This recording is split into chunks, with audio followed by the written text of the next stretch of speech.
Good afternoon, everybody. I have that it's 1 o'clock. I know that people get right on at right about the 1 o'clock time, but they'll just miss my introduction.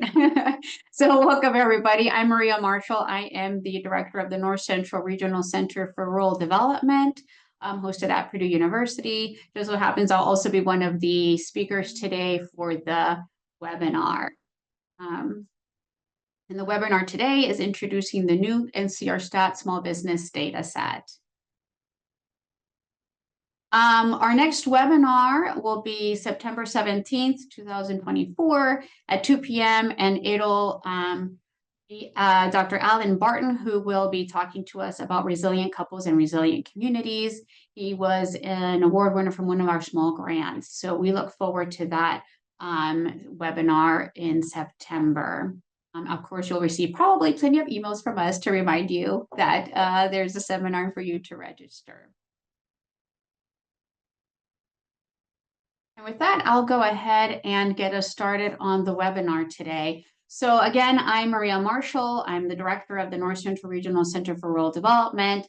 Just so happens that small business development is also my area of research and extension. My other co-PI or co-host, I should say, co-presenter. She's also been all of those above I've worked with Renee for a long, long time, actually since he was an undergrad. That just shows how old I am. So Renee Wyatt is going to be the other co-presenter. She is the research and extension specialist for the NCRCRD and also the Purdue Institute for Family Business, which is also a center that I founded in 2016 that focuses on small businesses, family businesses in particular. So today we're going to be talking to you about the small business data set. As you know, the NCR-Stat, NCR-CRD collects data that we make open access to you to use the data as you would like. Well, I guess as I should say, like IPUMS for good. So what is the NCR-Stat? Let me start by saying it's a North Central Regional Database. We've gone from using Dataset to database because now we have several data sets that are available to you, again, open access. And the purpose is to collect primary economic and social household data at the state level. So the NCR-Stat database focuses on households, businesses, and community well-being in rural and urban communities in the North Central region. So we started, our first survey that we did was the NCR-Stat baseline, which was in 2022. In 23 and 24, we collected the NCR-Stat caregiving survey. And now in 2024, we finished the data collection and are making available to you the small business survey. Again, I would say that the NCR-Stat caregiving survey is available for the North Central region and the Northeast region. It's the same survey for both regions, and both are open access to you, and you can get it from our website. So what was the purpose of the NCR-Stat? Well, it's to understand the conditions and issues facing rural and urban communities within the North Central region. And one of the things that we do, understanding that rural data is hard to get, or data on rural households, rural small businesses is hard to get, is we do oversample rural. But of course, we want to make sure to give you the ability to be able to compare and contrast with urban and suburban communities. Again, is to provide a regional and state level data, to provide data for researchers, extension educators, practitioners, and decision makers. I understand that in the years that I've been a faculty member, data is expensive and not everybody can get a grant to be able to gather data, or at least preliminary data that might get you to go and get another grant or be able to pilot an extension curriculum. And so really we want to make sure that we provide enough data that it's C data for more in-depth studies. So again, our baseline is what I would say a little bit of everything. And then that gives us some themes for our next thematic survey. So the goal of the baseline survey was to get a better picture of what was going on in the North Central region. And we provide information on household demographics, income, workforce participation, entrepreneurship, caregiving, human capital, housing, broadband, placemaking, civic engagement. Again, it's a little bit of everything, a baseline as we would interpret it. And so that gave us the starting point for doing that first thematic survey, which was the caregiving survey. And that was looking at caregiving across the life course. So it's child care, adult care, and elder care. And so that is a very unique survey. We had a team and some faculty fellows that really focused on that survey. It looks at individuals' lived experiences with caregiving, how caregiving affects economic development, quality of life in the North Central region, and hopefully helps us develop recommendations that support caregiving and caregivers. So before I start off on the NCR-Stat small business, we are working currently in collecting data for 2024, so our baseline survey 2024. So some of those questions from 2022 will carry over to 2024, besides adding some fresh questions. So we look forward to be able to provide you that data soon as well. So the NCR-Stat Small Business Survey was collected in March 2024. We finished the data collection in 2024.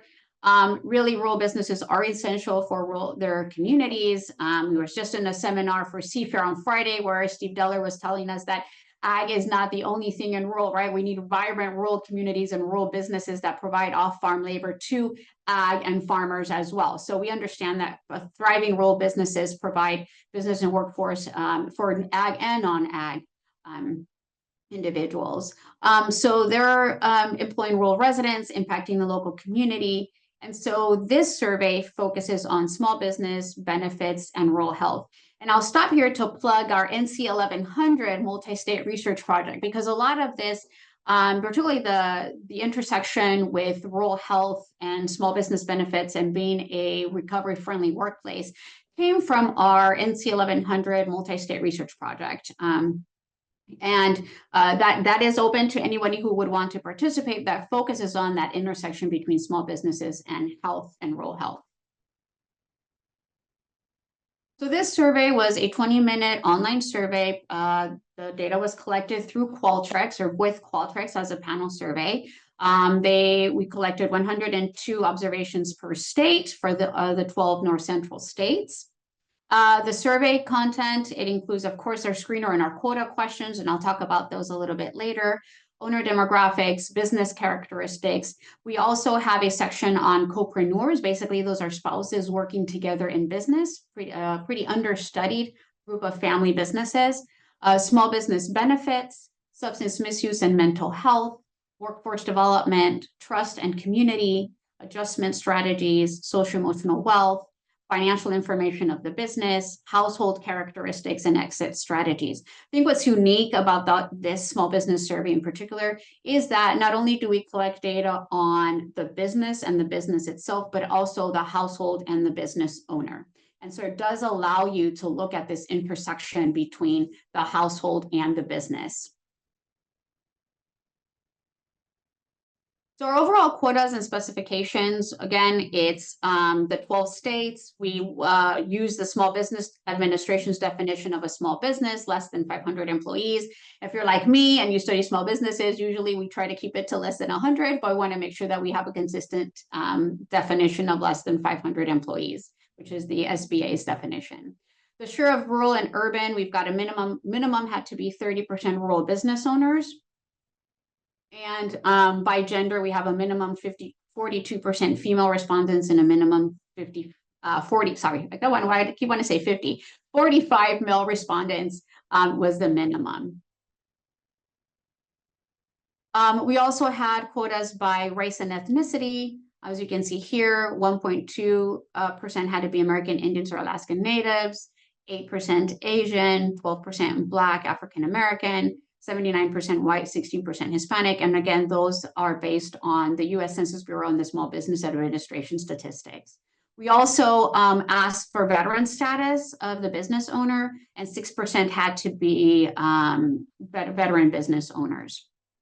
And Renee will talk a little bit later on how we met those quotas. Again, we used Qualtrics to gather the data. The required number was 1,200, 100 per state. We actually got a few more businesses than that. Usually, as we're trying to really finish these quotas, we tend to get a few more respondents. Here's our 12 states. If you don't know who the 12 states of the North Central region are by now, and we have 1,287 small businesses in our data set.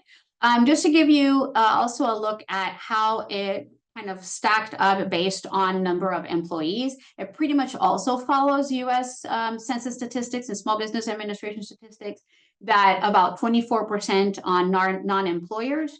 Again, when we think of small businesses, we also think of business with employees, but a good percentage of those that are reported by SBA and the advocacy, if you look at the research, is also non-employers. About 56% have 1 to 10 employees, 15% have between 11 and 100 employees, and only 4.5 or a little bit under 5% have over 100 employees. And that pretty much tracks with US Census statistics.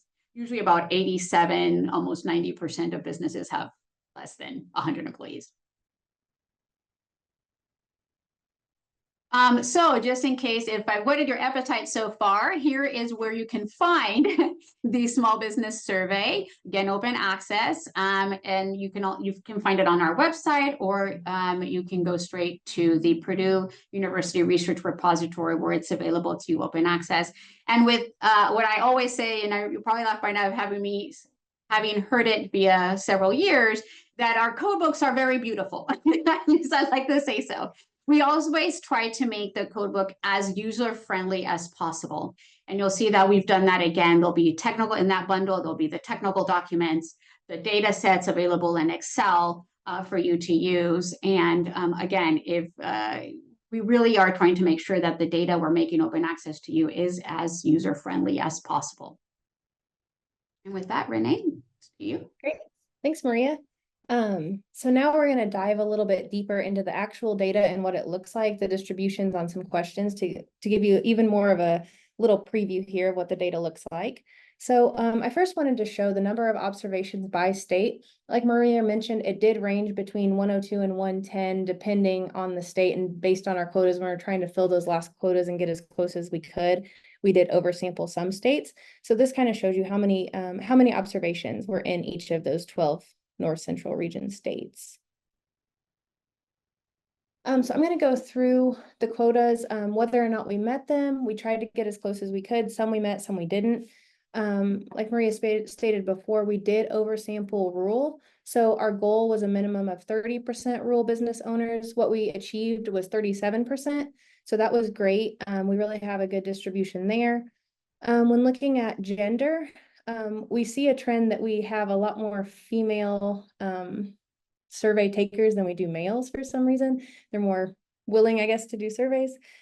So we wanted a minimum of 42% female, a minimum of 45% male. What we ended up with was about 58% female, 41% male. So we didn't quite hit the male gender quota, but we were pretty close.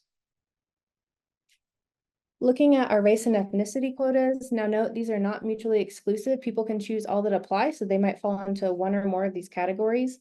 We have about 3.3% in that American Indian and Alaska Natives. Our Asian quota was not met. We were close to 3%. We wanted closer to 8%. We tried really to push at the end. We just couldn't get that there. Looking at our Black business owners, we wanted a minimum of 12%. We got about 15%. So that was great. Our white quota, we were about right where we wanted to be. Our Native Hawaiian Pacific Islander, we were just a little bit over where we wanted to be, which is great. But what I really want to draw your attention to here is the minority quota overall. So when we're looking at all the minorities brought together, we wanted to be around that 30%, and we were about there. So that's a really good sample size when we're trying to look at minority business owners versus non-minority business owners and see if there's any trends there. And also when we were looking at the veterans, we wanted about 6% and we got close to 11. So that was great as well. So I'm going to go into a few specific questions that we have in this survey. We tried to get one from each section basically to give you an idea of what kind of questions are in there. So one of those demographic questions is the business owner education level. And so looking at this, we used the full sample for this question. Everybody answered this question. So we have about 20% of our small business owners who have a graduate degree. We've got about 30% at that 4-year graduate. About 34% have 1 to 3 years of college under their belt, and about 15% either have a GED or less, looking at their education. Looking at our business owner age and years, this distribution tracks really well with census data and SBA, what they have as well. We see the largest percentage, about 30%, in that 40 to 49-year-old category. And then we trend down on each side for that. Pretty good distribution across the board. We did have some people over 90 who answered the survey, and some as young as 18. So we had a good range there of people answering the survey. Another question we like to ask is the configuration of their business, basically your legal structure, what that looks like. We have about 54% in that sole owner, sole proprietorship, which is pretty normal. We usually have about half that are, they don't have a legal business structure. They're either a sole owner, they're a partnership, they're one of these other configurations. We have about 6% in a partnership, 31% in an LLC, about 8% in a corporation, and 1% in a trust. And so just remember, these are small businesses. So a lot of times those smaller businesses are more in that sole owner, that sole proprietorship or partnership, maybe a little bit less likely to have a formal legal structure. So this is close to what we expected. Talking about those copreneur questions. So those are those spouses in business together. And so one of the questions that we ask in that section is who makes decisions on how profits are utilized. So this really gets to who's deciding where the money goes in that business. And do note that about 68% of our total sample are married or living with a partner. So they were the ones who were answering these questions. So when we asked who makes those decisions on how profits are utilized, about 77% said I do. About 20% said shared equally. So those are people who are in a committed, married-like relationship who are making those business decisions together as well. And then about 3.2% said my spouse makes those decisions.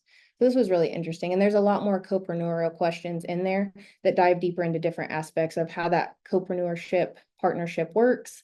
Like Maria said, it's an understudied part of small business, family business relationships, but it's really, really interesting. So feel free to dive into that section some more too. Another section that we really wanted to highlight here are what benefits these rural and non-rural small businesses provide for their employees.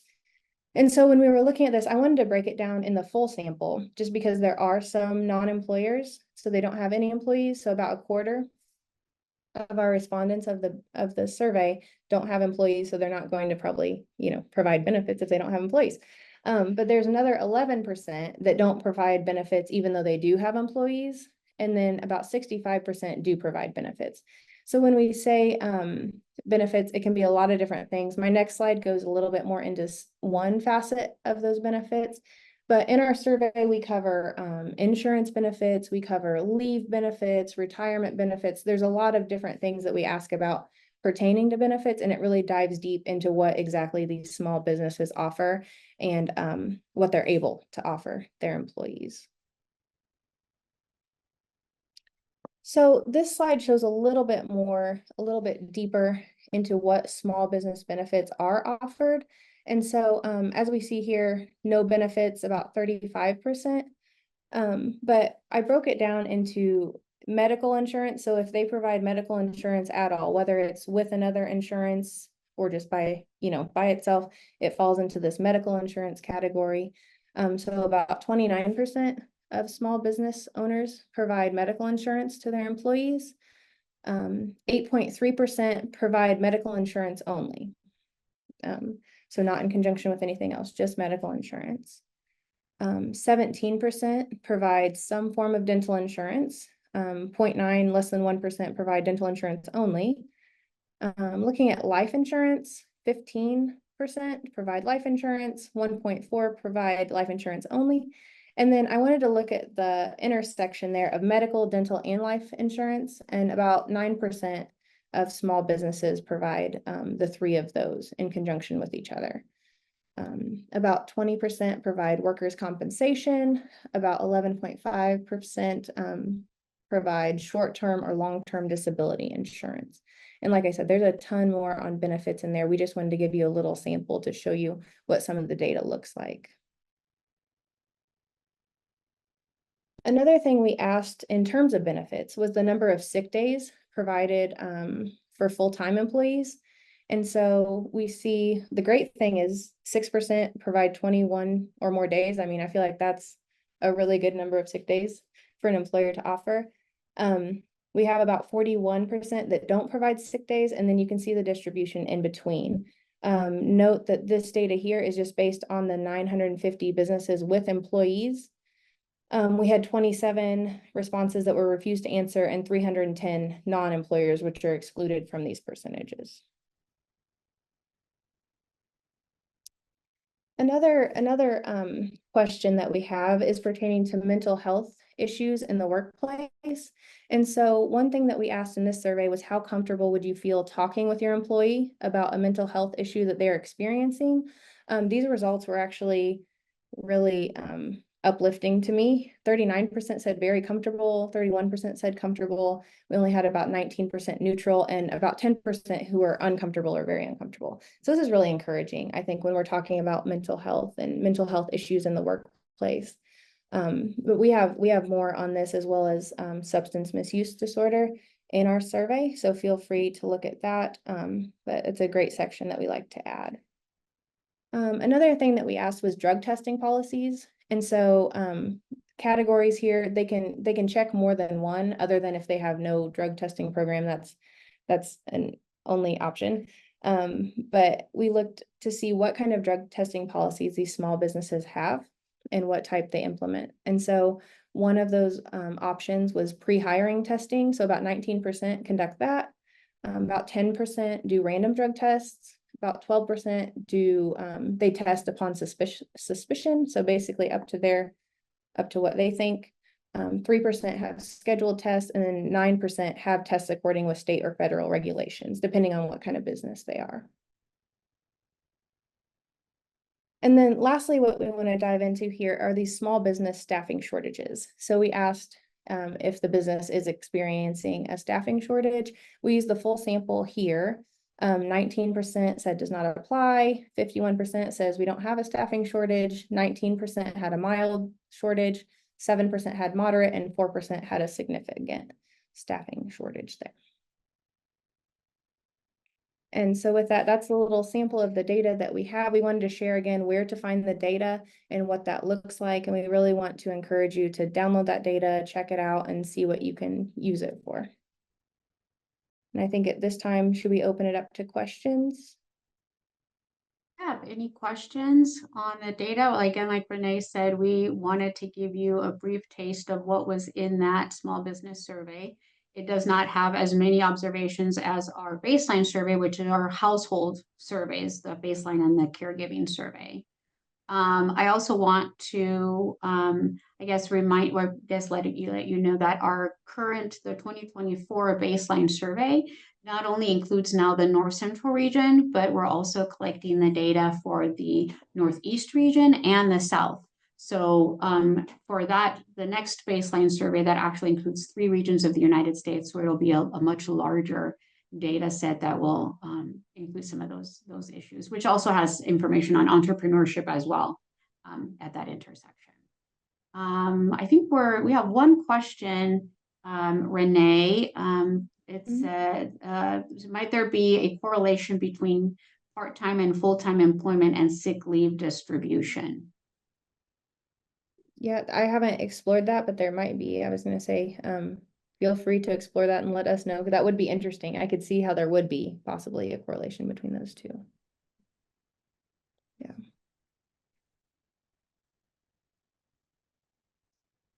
And if you have a question, you can feel free to unmute yourself as well. We're not such a big group that we can unmute yourself, but there is another question. Have there been prior years of the small business surveys?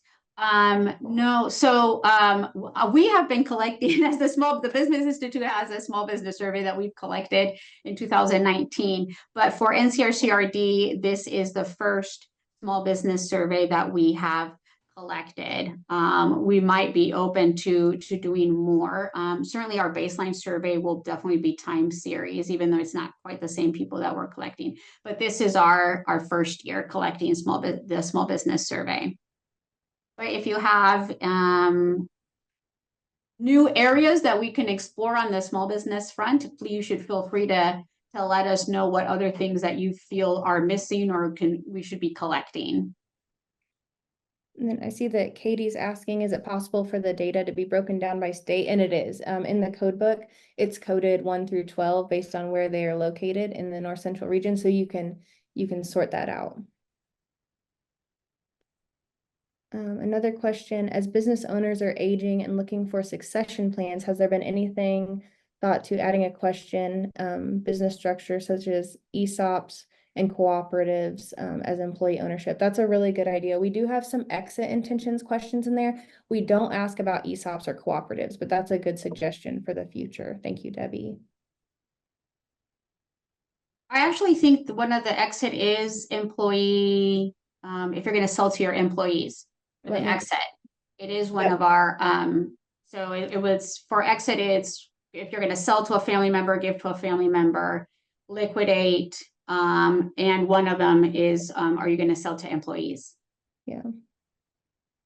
Yeah, so that's exit 1 and exit 2 for people looking, and it's on page 48 of the code book.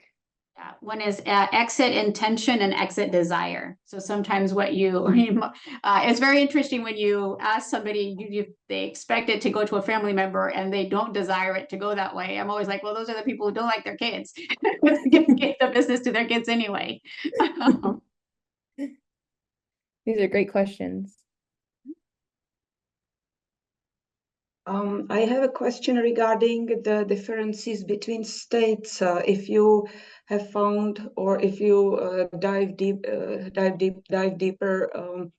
into the characteristics of small businesses by state, and if you have found any differences or some highlights, some major differences between any characteristics of small businesses and business owners by state. So I haven't dove into that yet, Zuzana, but that's a good suggestion. Okay.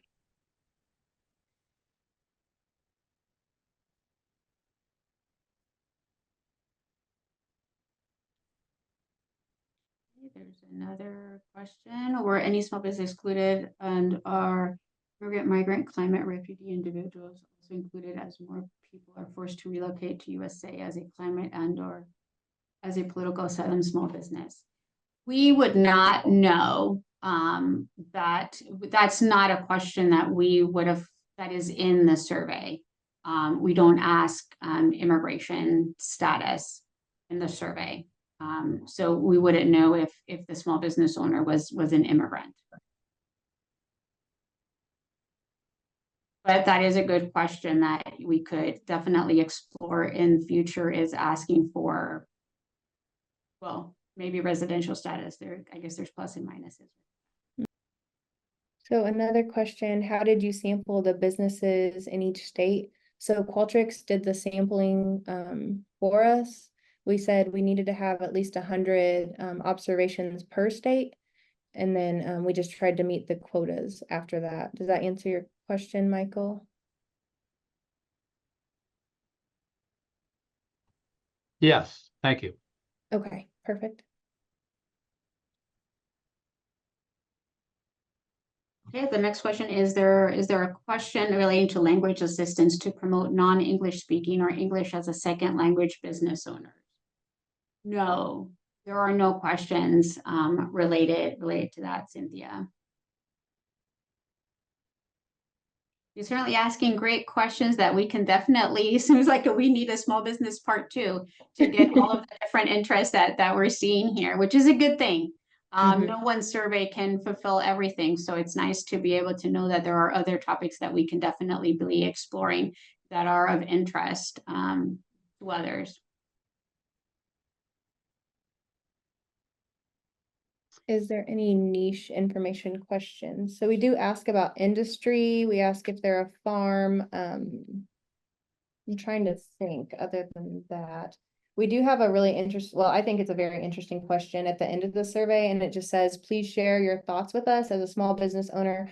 What are the challenges and barriers that most affect your business? There's great information if you want to dive through the qualitative question there. It's a lot of information, but it's great. She said ethnic markets, etc. No, we don't cover that, Cynthia. And it was, you'll see in the technical information on the qualitative question that there were quite a few people with very strong opinions. And Renee, what did we type if there was an epithet? Oh yeah, I don't. It's basically bleeped. It's the survey version of bleeped, so that we don't see the foul language. So yeah, I did go through and filter that out. People had some very strong opinions on some things, but you can read that for yourself. It's very interesting, and there's some trends for sure, which is always good to see in survey data.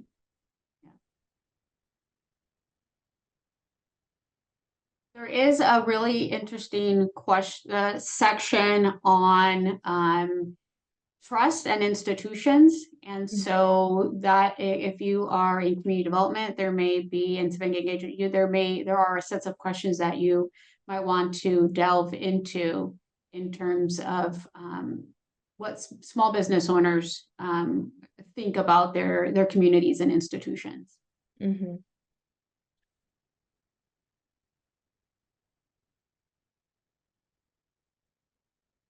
Is there a separation between physical small businesses, digital businesses, and in-home? So we do have a question on if it's a home-based business or they have a commercial space. That is a separation there. I'm trying to think as far as digital. I don't think we ask that specifically, but we do have home-based versus non-home-based businesses. So you can sort those out to compare those two groups.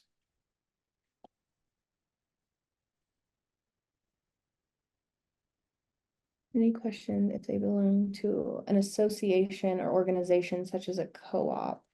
No, I don't think that we ask about that, but those trust and community questions, those will give you a feel of how they feel about their community and they trust those around them. So there's a lot of different categories where we ask how much they trust these different groups basically within their community. So people are able to answer that. Maybe you might be able to tease something out of that, Cynthia.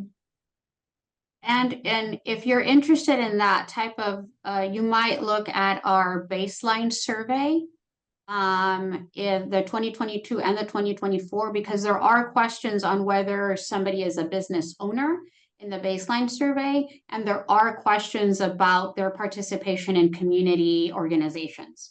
So the small business survey isn't the only survey where we actually ask if somebody is a business owner. That crosses into some of that stuff. And so if you are interested in that, I would look at the 2022 NCR-Stat baseline survey that has whether somebody is a small business owner, and it also has information on their participation in community organizations. So that might be one to look at. And it should be also available in the 2024 survey as well. In terms of that, we have entrepreneurship as well, whether a small business owner and community participation. So don't think of this as the only survey where you can get some of those, some of that information.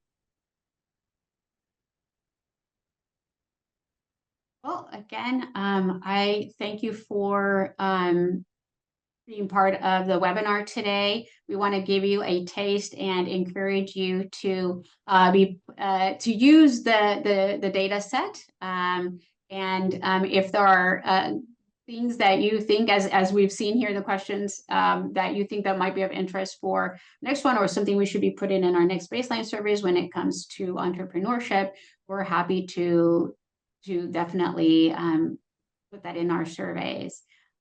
Again, if you have any questions, please feel free to contact myself or Renee with any questions on the data sets. They're available through the data sets through our website, and you can contact us through there as well. So hopefully this has given you a taste of what you can find in the survey. Okay, there's a question you're able to use as a template for crediting you on how. Yes, so the survey, the The code book is available, the questionnaire is available, and how to cite it is also available there. So yes, if you do use the data set, please use the citation. That is what makes it, for us, that's what makes us successful, is for you all to want to use, whether it's just the questionnaire or the data or both. If you use that citation, we're able to track it. That's why we have it in the Purdue University Research Repository. So please, yes, cite us, but use it, use it, use it.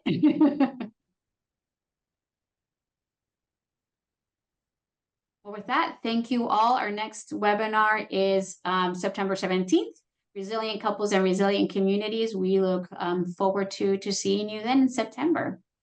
Thank you so much.